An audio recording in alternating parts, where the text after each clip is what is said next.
बंद कमरे में 2 शव मिलने से इलाके में मचा हड़कंप। पहला शव 28 वर्षीय रवि गुप्ता का कथित तौर पर फांसी लगाकर की आत्महत्या।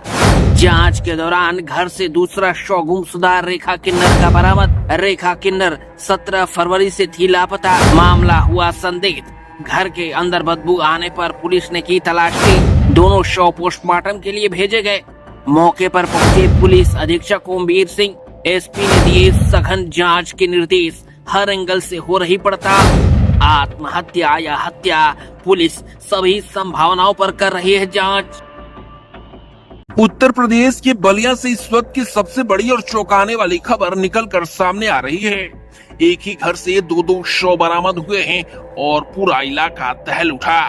मामला है बलिया जनपद के बैरिया थाना क्षेत्र का, जहां 25 वर्षीय रवि गुप्ता और 3 दिन से लापता किन्नर रेखा की रहस्यमय मौत ने कई सवाल खड़े कर दिए। क्या ये आत्महत्या है या किसी बड़े राज को छुपाने की कोशिश? बुधवार की रात खाना खाने के बाद रवि गुप्ता घर की तीसरी मंजिल पर सोने चला गया। गुरुवार सुबह जब पत्नी उसे जगाने पहुंची तो दरवाजा खुला था और रवि रस्सी के सहारे फंदे पर लटका मिला। परिजनों की सूचना पर पहुंची पुलिस ने शव को कब्जे में लेकर पोस्टमार्टम के लिए भेज दिया। लेकिन कहानी यहीं खत्म नहीं हुई। जांच के दौरान जब घर की तलाशी ली गई तो चौथी मंजिल पर बने करकट शेड में रखे एक बड़े बक्से से बरामद हुआ किन्नर रेखा का शव। रेखा पिछले 3 दिनों से लापता थी। सीसीटीवी फुटेज में वह रवि के घर में प्रवेश करती दिखी, लेकिन बाहर निकलती हुई नहीं दिखी। यही वो कड़ी थी जिसने पूरे मामले को और रहस्यमय बना दिया। रवि ने आत्महत्या क्यों की? किन्नर रेखा की मौत कैसे हुई? उसका शव बक्से तक कैसे पहुंचा? क्या दोनों मौतें आपस में जुड़ी हैं? पुलिस पहले ही रवि और उसके पिता विजय गुप्ता से पूछताछ कर चुकी थी, लेकिन तब कोई ठोस सुराग हाथ नहीं लगा था।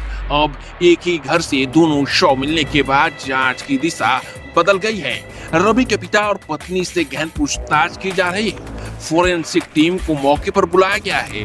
पोस्टमार्टम रिपोर्ट आने का इंतजार है, जो इस पूरे रहस्य से पर्दा उठा सकती है। इस मामले में बलिया पुलिस अधीक्षक ओमवीर सिंह ने क्या कहा, आइए सुनते हैं। जी सर, अभी बैरिया में किस तरह की घटना घटी है, उसको लेकर क्या कहना चाहेंगे आप?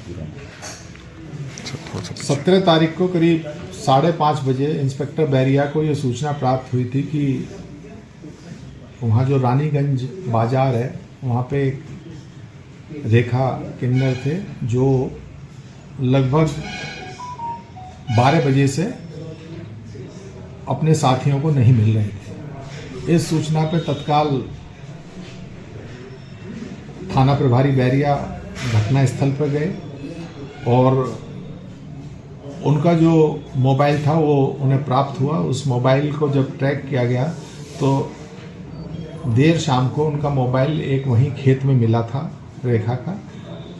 फिर पुलिस ने वहाँ आसपास के सीसीटीवी खंगाले, क्योंकि वो वहाँ के जो रेखा किन्नर थे सभी लोग उस रानीगंज में उन्हें जानते थे।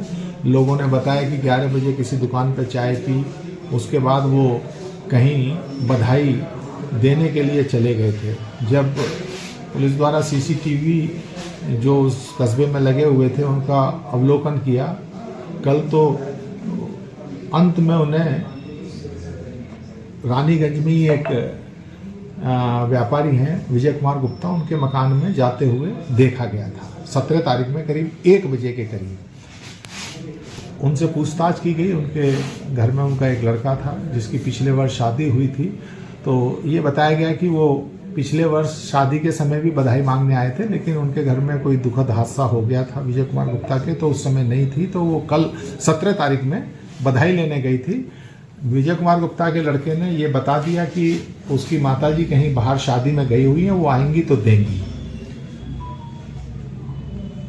बाद में और जब विश्लेषण किया गया, इधर उधर कैमरे देखे गए, तो एक चीज़ ये क्लियर हो रही थी कि वो उस घर में जाती हुई तो दिखाई दी है किन्नर, लेकिन वापसी का कोई ट्रेस उसके बाद कहीं कस्बे में किसी ने भी उनकी ये पुष्टि नहीं की कि कहीं से निकली है या क्या है। खैर कल रात में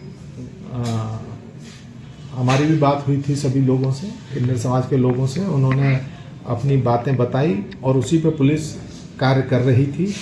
आज सुबह करीब 6 बजे के करीब इंस्पेक्टर बैरिया को ये सूचना मिली थी कि जो विजय कुमार गुप्ता हैं, उनके जो पुत्र हैं, करीब 28 वर्ष उसकी उम्र है, उसके द्वारा आत्महत्या कर ली गई है। अच्छा, अंत में उसी घर में जाते हुए देखे भी गए थे। खैर, वहाँ जाके पुलिस ने उनकी डेड बॉडी को कब्जे में लेकर पीएम के लिए भिजवाया, लेकिन शक होने पर उनके घर की भी तलाशी ली गई। 3 मंजिला मकान था, तो उन्हीं के मकान में सबसे ऊपर की मंजिल में एक कमरे में रेखा किन्नर की डेड बॉडी भी एक पॉलीथीन में लिपटी हुई मिली। उसे भी पुलिस ने प्राप्त किया है। वहाँ उनके जो सहयोगी लोग हैं, उनके द्वारा एक एफआईआर दी गई है। इस पूरे घटनाक्रम के मामले में सुसंगत धाराओं में अभियोग पंजीकृत कर लिया गया है और अग्रेतर कार्रवाई की जा रही है। आरोपी कौन कौन है सर? आरोपी विजय गुप्ता के परिवार में वो खुद, उनका जो लड़का था वो, उसकी बहू और विजय गुप्ता जी का एक छोटे भाई का परिवार भी वहाँ रहता है, उसकी पत्नी। 5 लोग कुल मिला के उसमें हैं, जिसमें एक जो उनका विजय कुमार गुप्ता का पुत्र है, उसने सुसाइड कर लिया था सुबह। तो एक ही घर, 2 मौतें और दर्जनों सवाल। क्या ये आत्महत्या है या फिर साजिश की परतें अभी खुलनी बाकी हैं? फिलहाल पूरे इलाके में सनसनी फैली हुई है और पुलिस हर एंगल से जांच में जुटी हुई है। मेरा नाम है अनुष्का चौबे और अभी कुछ पद पे भी मैं आसीन हूँ। अभी जैसे स्वास्थ्य प्रकोष्ठ में मेरा है पद और किन्नर प्रकोष्ठ के मैं विश्व हिंदू महासंघ का अध्यक्ष भी हूँ और प्रदेश अध्यक्ष हूँ स्वास्थ्य प्रकोष्ठ का। क्या मामला हुआ है बैरिया में और उसको लेकर आप कप्तान साहब से मिली है? क्या ये पूरा प्रकरण है? एक्चुअली एक परसों एक किन्नर का मर्डर हो गया, रेखा जी का। तो बैरिया में रहती थी और प्रॉब्लम हम लोग को समझ में नहीं आया। अचानक गायब हो जाने के बाद खाली मोबाइल ही मिला था और कुछ मिला नहीं था। तो कप्तान साहब की ओर से और सारे पुलिस सहकर्मी भाई से हम लोग को बहुत मदद मिला। बहुत अच्छी तरीके से हम लोग को समझाना, मैंने सब कुछ लेके चलना, बहुत मदद किए हैं। और बाद में पता चला कि जिस किन्नर का मर्डर हुआ था वो किसी के घर में गए थे और उनके साथ थोड़ा ईगो हर्ट हो गया था। ईगो हर्ट मतलब कि उन्होंने बधाई लेने के लिए, थोड़ा ये होता है किन्नर लोग का आदत होता है थोड़ा ताली बजा देना, तो उनके घर में ताली बजा दिए थे और उनके ईगो हर्ट हो गया कि हमारे घर में आके कैसे ताली बजा दिए, मेरा घर में आके ताली बजा दी। तो उनको अपहरण करके ले गए घर में और उनके छत पे उनको मर्डर करके रख दिए थे। बाद में जब थोड़ा सर लोग के सहायता मिला तो पता चला उन्होंने खुद भी मर्डर मैंने आत्महत्या कर ली है। मर्डर उन्होंने किया था, उन्होंने आत्महत्या भी कर लिया और बाद में जाके लाश मिला है। अभी आ रहे पोस्टमार्टम के लिए बलिया। ये पोस्टमार्टम हाउस पर बड़ा आप लोग जुटे हुए, क्या मामला है? अपना पर्चे देखो बताइए। मैं माधुरी पांडे बलिया शहर की किन्नर अध्यक्ष हूँ, किन्नर कल्याण बोर्ड के भी अध्यक्ष हूँ। ये सारे हमारे परिवार हैं, हमारे भाई दूर भाई सब जुटे हैं, हमारा परिवार जुटा है। एक 60-65 साल की हमारी बुजुर्ग रहती थी रेखा गुरु, जो रानीगंज में अपना मांग जांच के अपना जीवन विज्ञापन करती थी और उनके समक्ष में उनके नजदीकी एक दुकानदार रहता था, क्या नाम था रे उसका? रवि गुप्ता। उनके पास घर जाती आती थी, पैसा कौड़ी का देन लेन भी था वहाँ पे, जो कमाती थी वहाँ रखती थी, देती लेती थी, जेवर जेवरात भी अपना रखती थी, परिवार का तरह था।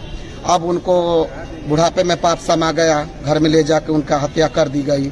ये हत्या हुई परसों की, परसों 12 बजे से वो गायब हैं और परसों से हम लोग ढूंढ रहे थे, कल तक भी शाम तक थे। तो कल शाम को हम लोग आए 4-5 बजे के करीब यहाँ से। परसों रात को भी 11-12 बजे तक सब कैमरा बना, तो जो कैमरा होता था उसके घर तक जाके ख़त्म हो जाता था, वहीं तक वो ख़त्म हो जाता था। चारों तरफ से कैमरा जितनी लगी थी वहीं ख़त्म हो जाती थी। फिर पूछा भी गया उसके घर जाके कि गुरु आई है, तो नहीं आई है, मेरी माँ भी नहीं थे। सारे परिवार मिलकर हत्या किए थे वो। अब पाप तो अपने बाप को नहीं छोड़े, जानते ही हैं। वो किन्नर का हत्या किया था, अर्धनारेश्वर का, और उन्हें क्या काम किया कि कल अपने आप, वो भी हिजड़ा थी, अब उतना दिल से मानी थी तो कैसे उसको छोड़ देती। अब वो का के कि उसको उसके दिमाग में जो बैठा होगा पागल बना दिया, कल रात को खुद ही वो फांसी लगा लिया। कल वो फांसी लगा लिया, प्रशासन गई उसकी लाश देखने, बस उनकी लाश मिल गई, दोनों महक गई, दोनों की लाश निकल के आई। अब उनके पास तो हमारा सब कुछ है, जितना झिझड़ा का जीवन का कमाई था वो भी है, जान भी है, माल भी है, हमारा सब कुछ वहीं है। तो ये इसी आप यहाँ पोस्टमार्टम के लिए आए हैं, हम लोग आए हैं, हमारा गुरु था। अब तो हम ले जाकर उसका जो भी क्रियाक्रम हमारा करना है उचित है, करेंगे। कब आप लोगों को सूचना मिला? ये सूचना हम लोगों को मिला नहीं, वो ये चले गए बधाई रोजी पर अपने, और 12 बजे ये आए, 3 बजे आए, 12 बजे निकले। अब 3 बजे आए तो घर पे वो मिलती थी, घर पे नहीं थी। फिर उन्होंने खोजने लगा, खोजते खोजते 5 बजे तक खोजा, और उसके घर कम से कम 6-7 बार गए वो लोग। ये गुरु आई है, जाती तो वही थी क्योंकि लेन देन वही था, वही रहती थी, परिवार जैसे रहती थी। तो उन्होंने कहा नहीं, घर पे मेरा कोई नहीं है, मेरा घर पे कोई नहीं है, मेरी मम्मी नहीं, मेरे पापा नहीं। वो तो कांड करके बैठ गया था। जब 5-6 बजा तो ये लोग थाने गए। थाने से फिर प्रशासन खूब मदद किया हम लोगों का, खूब मदद किया। 11-12 बजे तक खोजे, फिर सुबह हम लोग जुटे, फिर सारा दिन खोजा गया, पूछा गया। अब खोजते पूछते अब 2 दिन का समय था, तब तक तो पाप सामने ही आ गया। वो खुद ही शाम को फांसी लगा लिया। अब उसको देखने गए तो वो भी मिल गई, वो भी मिल गए, दोनों साथ में आए। अब आप लोगों की मांग क्या है? अब मांग तो हमारा है कि जिंदगी का कमाई उसके पास है, वो हमारा मिले, और जान गया है हमारा तो पूरा परिवार मिल के लिया है, क्योंकि वो अगल बगल तो हत्या किया नहीं है। अगल बगल किया होता तो सिंगल होता, वो उसके साथ कोई और होता। अब किया होगा तो उसमें मम्मी भी होगी, पापा भी होगे, घर में तो सभी मौजूद होते हैं ना। तो पूरे घर की फांसी होनी चाहिए, और हमारा जितना झिझड़ा का 65 साल का झिझड़ा का कमाई है हमें वापस मिलना चाहिए, हमें यही चाहिए। ठीक। यूपी 60 न्यूज के लिए बलिया से अमित कुमार की रिपोर्ट।